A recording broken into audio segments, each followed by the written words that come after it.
So hi and Happy New Year. I'm delighted to be here and making some new videos for 2025. This is Ian Roberts and Mastering Composition. When I teach, I emphasize about really being aware, being attentive when you paint. The quality of your attention is crucial to your success. And I talk about the idea of paint it and leave it. So in this video, I want to demonstrate what I mean by that you put the paint down and you leave it stroke by stroke.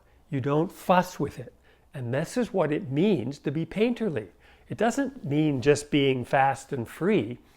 Painterliness means being attentive, and it means, in fact, you have to slow down. Look at this detail from a painting by Robert Henry. It looks like Henri, but he pronounced it Henry. It's on the cover of his book, The Art Spirit. You see how fresh it looks? You can see lots of brush marks here. You know, they're put down and they're left. And I'm sure looking at it, you can think of things you might want to adjust. That edge maybe seems too hard, that color perhaps too intense, but you do. And you can lose that sense of liveliness and freshness very quickly in your painting. And I'm sure you've had that experience. So I'm going to paint this still life, 12 inches by 12 inches, oil on panel. And you'll see, I spend time thinking, and then I put the mark down and I move on. And if something needs adjusting, I just add more paint and leave it. And I use transition colors. Rather than just smushing two colors that are already down, I paint a color that splits the difference between the two. And that softens the hard edge and helps carve the form. The main thing when you paint is you really, and I'll say it again, you really do need to slow down. Test the color, brush it on, leave it, and move on. Now, before we begin, be sure to subscribe. If you haven't already, you can just click on that little black button below the video. So, okay, let's start with the demonstration. So you might say, where would I start this painting? Well, I'm choosing to paint the least colorful of the three peaches, and I want to focus on the peaches because that's obviously where I want us to go. So look at here, I'm sort of exploring what the color is, and I'm putting it down. And then I'm not putting the paint on very thick yet, but each time now I'm wanting to get it a little warmer because now I'm going to the peach, and look at the peach in the middle. It's warmer than the one on the left. And so the dark, even in the shadow, is kind of richer and warmer. You can see the difference. And you can see that kind of purple blue haze on the edge. It's right there, the purple blue haze on the edge of the peaches. That, you know, even in the light and in the shadow, they're definitely sort of a blue color.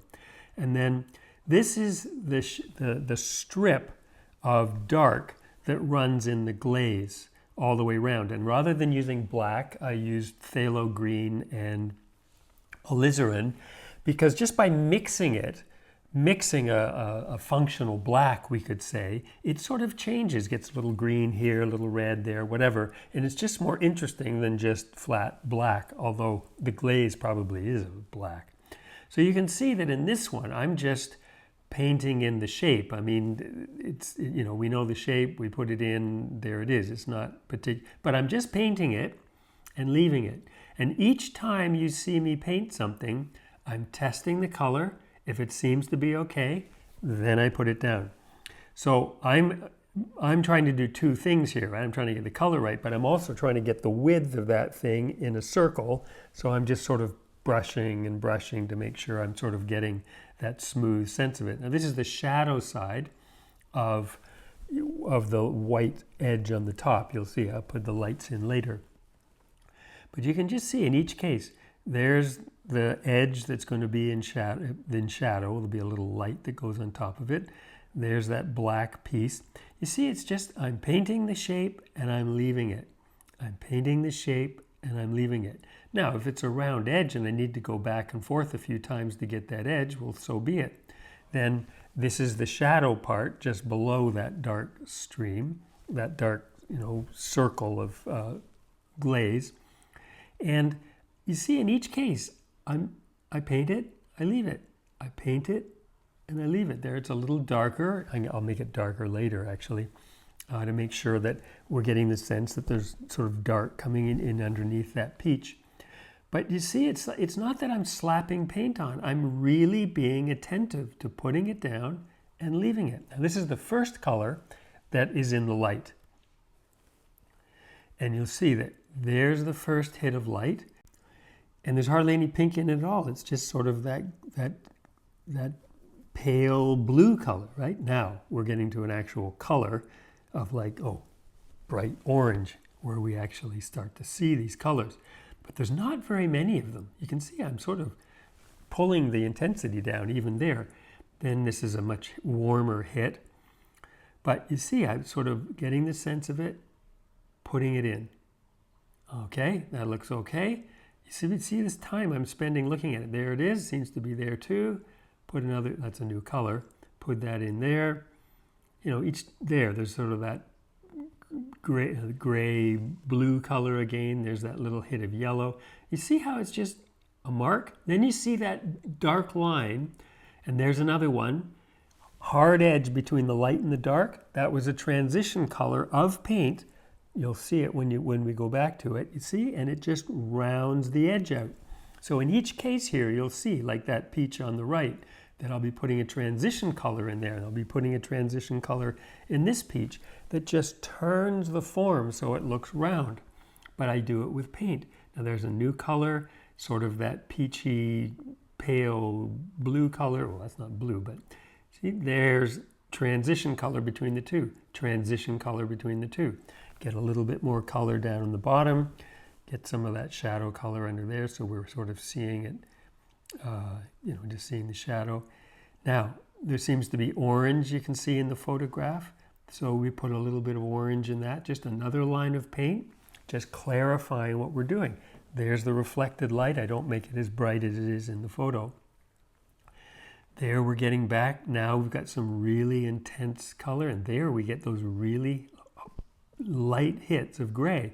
Transition color between the two. Each case, we're just finding the shape, putting it down, and leaving it. It means really paying attention, right? You're seeing how slowly I'm working. Shape, thinking, shape, thinking, shape, mark, think, mark, think. It's slow and attentive, but when you get it right, it just looks so fresh. Just looks like you've really been paying attention, and we can feel it in the quality of the brushwork. And this is the crucial thing. Do you keep daubing at it to try to get it right? There's a transition color between the light and the dark. There's sort of getting that gray and the orange, a line that just does that. But in each case, I'm just putting down the paint, leaving it, paint it, and leave it.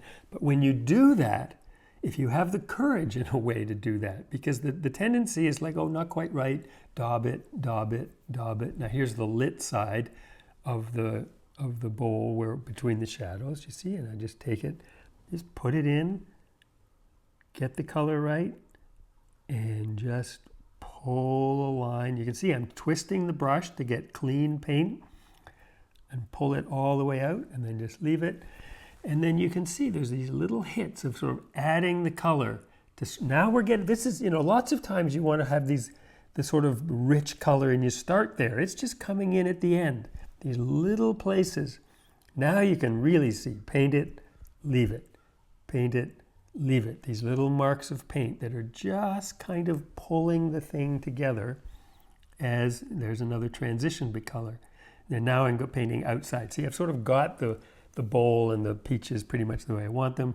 Now I'm heading outside to the shadow and getting a gradation in the bottom left here so that our attention is getting pushed up into the still life and getting a nice light color in there to make the plate pop against the background.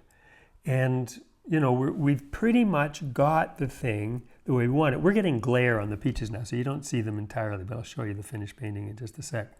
But you can see that now here we're getting the light hitting this, and we just need to get the light on the rim.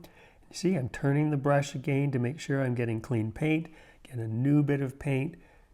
They're just following it along, following like that. It's a pretty good stroke, actually. It's like sort of even and goes right the way through. But there we go with the finished painting without glare on it. And you can get a sense of the form, but the liveliness of the actual paint quality, because I've just put it in and left it. Put it in and left it. And sure, you go, if something's not right, you put paint back on it. But once you get it and you're getting close, then rather than fuss with it, you leave it. And if you have the courage to do that, I think you'll find that your paintings start to look fresher and livelier. So there's two main points here about how you do this, paint it and leave it. One is it takes some courage. You have to make a leap. Like a trapeze artist, they cannot reach the new bar without letting go of the old one. And that's an uncomfortable transition that takes some intention and some courage. You sort of have to want to try it. And two, one of the fundamental aspects of this idea of paint it and leave it is having a structure, a composition, something in mind before you begin to paint. Otherwise, you can find yourself with major adjustments that undo all your thoughtful brushwork halfway through your painting. So you need a good foundation to build this kind of painting on. So next month, I'm going to focus on this idea of how to find photographs that can make great design-driven compositions. So you can find better photographic references to paint from, what to look for, and where to find them. It's good to be back and making some new videos. I'll see you next month. I'm wishing you a 2025 of rich and engaging artistic exploration. All the best, and bye for now.